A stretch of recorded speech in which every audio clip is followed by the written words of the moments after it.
Beneficiaries thanked the federal government for the gesture, hoping that the issue of scarcity and high cost of fertilizer will be looked into.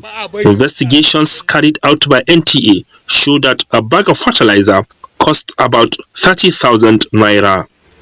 Musa Aliyu, NTA News. And now to renewable sources of energy. The federal government is strengthening partnership with development partners for more funding of alternative sources of energy to close the energy gap in the country. A stakeholder engagement with key players in the renewable energy subsector is therefore discussing other innovations to support solar-powered projects currently being implemented by the federal government. The federal government is therefore calling for active participation of the private sector in the deployment of renewable energy sources to communities for Nigeria to achieve its target of 30% energy mix by the year 2030.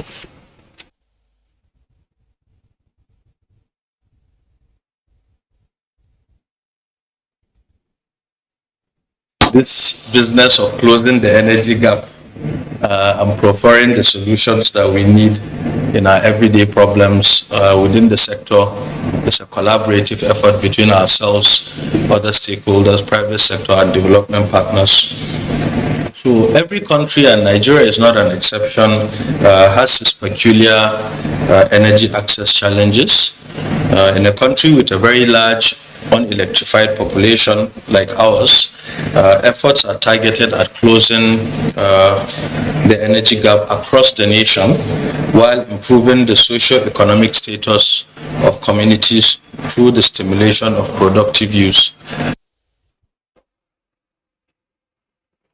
The independent power project powered by the federal government to boost commerce in Ariaria International Market has temporarily shut down due to ongoing construction of a section of the market by the state government, Benson Osadebe reports.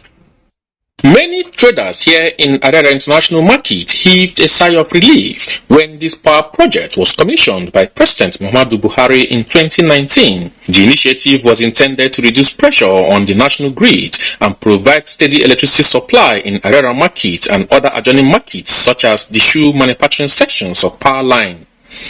Today, this all-important project is unable to serve its original purpose. The ongoing reconstruction of some sections of Abuja International Market has led the operators of the power project to pull off some of their facilities from the work sites. We usually supply light to mainly people in the other side of the demolished part of the market. And since then, they have been trying to do the installation, but I don't know what is preventing them from giving light to the other part of the market. They say after they have finished the shop, they will restore the light. Investigation reveals that prior to these developments, the power project was one of the major energy sources in the market, despite allegations of underperformance, which prompted the House Committee on Power to visit the facility on an oversight function last year. The House Committee got a petition, and it's on a strength already that we have come here. So now we have seen the problems that are here. We have interacted with the investors in the power project, and we have interacted with the trader. We have seen all the challenges. So we go back, take this report to our chairman, Engineer Magaji, and the committee will now deliberate on our report. It is hoped that the power project will begin to perform optimally once the economy reverts to normal. In Aba, Benson Osadebe, NTA News.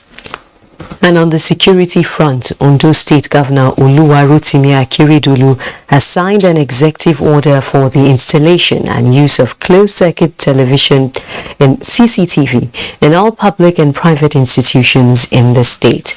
A statement signed by the Chief Press Secretary to the Governor, Richard Olatunde, indicates that it is to ensure security of lives and property in all public and private institutions. The order will be enforced at all religious places of worship, financial institutions, event centers, supermarkets, educational institutions, hotels, health centers, eateries, vehicular parks, and other places regularly used by the public. All security agencies, particularly the Nigeria Police Force, the Nigeria Security and Civil Defense Corps, Ondo State Security Network, and the Department of State Security Services are expected to comply, as violators of the order will be prosecuted in accordance with Section 203 of the Criminal Code, Laws of Ondo State. This is Panorama. Stay tuned for a commercial break, and more stories will return shortly. The vaccine offers hope for a safe country free of coronavirus. I urge all state governments, traditional and religious leaders to take the lead in the mobilization effort within their environment and spheres of influence. I similarly urge all eligible Nigerians to present themselves and be vaccinated in accordance with the order of priority already mapped out at the various authorized designated centers only.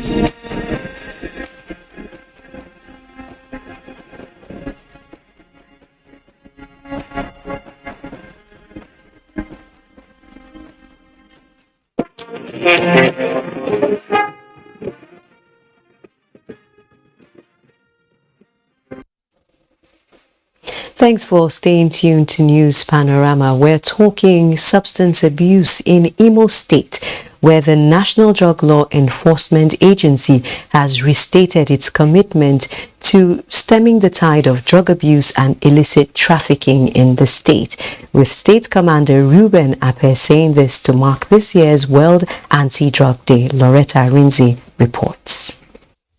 Attendant consequences of drug abuse and illicit trafficking have remained a source of concern to governments at all levels. It is in line with days that the United Nations in 1988 marked out the 26th of June annually as Anti-Drug Day to create awareness on the dangers of drug abuse. Briefing newsmen in Owerri, the Commander, National